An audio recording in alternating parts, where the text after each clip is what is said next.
अस्सलामु अलैकुम वरहमतुल्लाहि वबरकातुह। अब इंसान पर मुश्किल या कोई मुसीबत आती है तो इंसान को कैसे उस पर सब्र करना चाहिए और कैसे सब्र करके अल्लाह रब्बुल इज़्ज़त को राज़ी करना चाहिए। तो याद रखें कि इसमें भी हमारे लिए खैर है।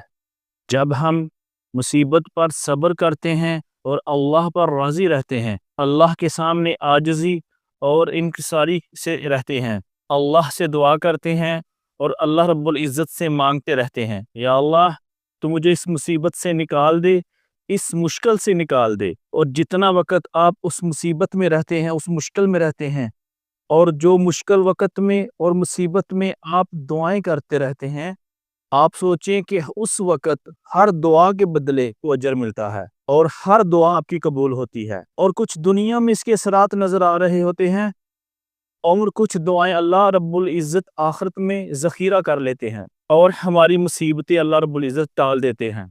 और जिसने जितनी बड़ी मुसीबत में सब्र किया, अल्लाह रब्बुल इज़्ज़त उसको इतना बड़ा रिवार्ड रिटर्न करेंगे। और हर तरह की मुश्किल और आजमाइश में अल्लाह सुब्हानहू व तआला जब अपने बंदे को आजमाता है और बंदा जब अल्लाह के सामने इस पर सब्र करता है, जो मुश्किल और मुसीबत आती है, और अल्लाह रब्बुल इज़्ज़त से कोई शिकवा नहीं करता, और अल्लाह रब्बुल इज़्ज़त उसको आखिरत में इतना बड़ा अजर देंगे कि अल्लाह रब्बुल इज़्ज़त उससे खुश हो जाएंगे और इंसान को भी अल्लाह रब्बुल इज़्ज़त खुश कर देंगे।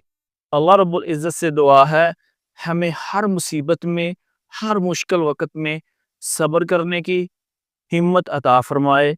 आमीन या रब्बल आलमीन।